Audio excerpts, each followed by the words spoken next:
Hello అండి, welcome back to your YouTube channel మా ఇంటి రుచులు. ఈరోజు కొబ్బరి పాలతో బగారా అన్నం చికెన్ కర్రీ ఎలా చేయాలో చూసేసుకుందాం. దీనికోసం 2 గ్లాసుల బియ్యం నానబెట్టి పక్కకి పెట్టుకోండి. ఇప్పుడు ఒక మిక్సీ జార్ తీసుకొని తురిమి పెట్టుకున్న కొబ్బరి అంతా అందులోకి వేసుకొని ఒకసారి మిక్స్ చేసుకోండి. ఆ తర్వాత 1 గ్లాస్ వాటర్ పోసుకొని మళ్ళీ ఒకసారి బ్లెండ్ చేసుకోండి. ఒక కాటన్ చున్నీ తీసుకొని అందులోకి వేసేసుకొని ఒకసారి పిండేసుకోండి. ఇప్పుడు స్టవ్ వెలిగించి గిన్నె పెట్టుకొని కొంచెం అంత బటర్ అలాగే 2 చెంచాల ఆయిల్ వేసుకోండి.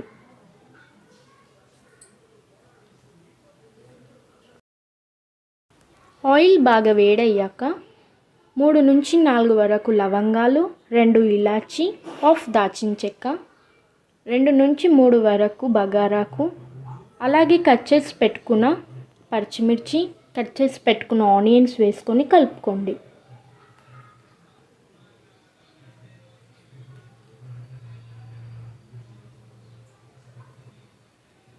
ఇప్పుడు 1 టీ స్పూన్ అల్లం పేస్ట్ అలాగే కొంచెం అంత సాజీరా వేసుకొని కలుపుకోండి.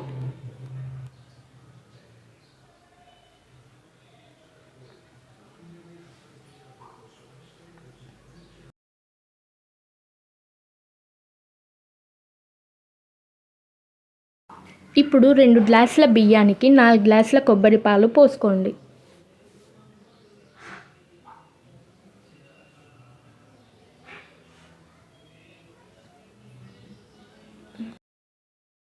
ఇప్పుడు 1 టీ స్పూన్ ధనియాల పొడి, కట్ చేసి పెట్టుకున్న కొత్తిమీర, పుదీనా అలాగే మీకు సరిపడ ఉప్పు వేసుకొని కలుపుకోండి.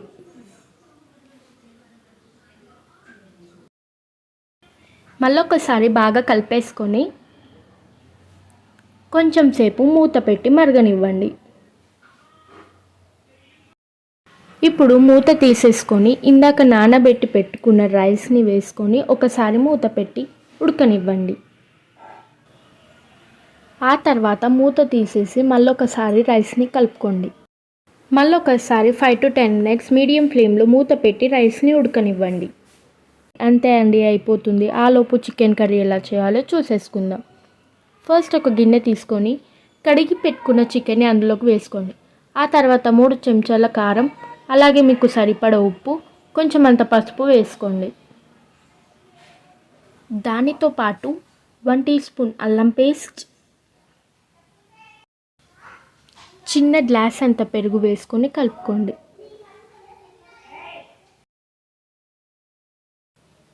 ఇప్పుడు స్టవ్ వెలిగించి కడాయి పెట్టుకొని 2 చెంచాల ఆయిల్ వేసుకోండి.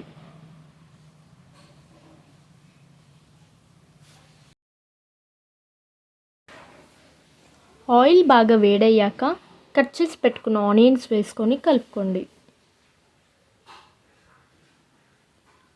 ఆనియన్స్ బాగా వేగాక కొంచెం అంత పుదీనా వేసుకొని కలుపుకోండి.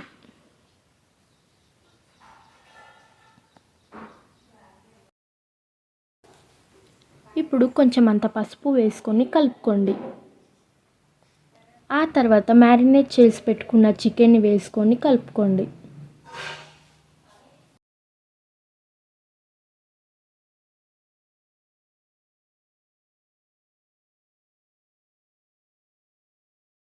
చికెన్ని బాగా కలుపుకున్నాక 1 గ్లాస్ వాటర్ పోసుకొని రెడీ చేసి పెట్టుకున్న కొబ్బరి పొడి వేసుకొని మూత పెట్టి ఉడకనివ్వండి. మూత తీసేసుకొని 1 ప్యాకెట్ చికెన్ మసాలా అలాగే కొంచెం అంత కొత్తిమీర వేసుకొని కలిపేసుకోండి. మీరు కూడా ఇలా ట్రై చేయండి. కొబ్బరి పాలతో బగారన్నం అలాగే చికెన్ కర్రీ చాలా రుచిగా ఉంటుంది. దీనికి కాంబినేషన్ మసాలా వంకాయ పన్నీర్ కర్రీ కూడా బాగుంటుంది. ఈ వీడియో మీకు నచ్చినట్టయితే like, share, comment and subscribe to our YouTube channel మా ఇంటి రుచులు. Thank you.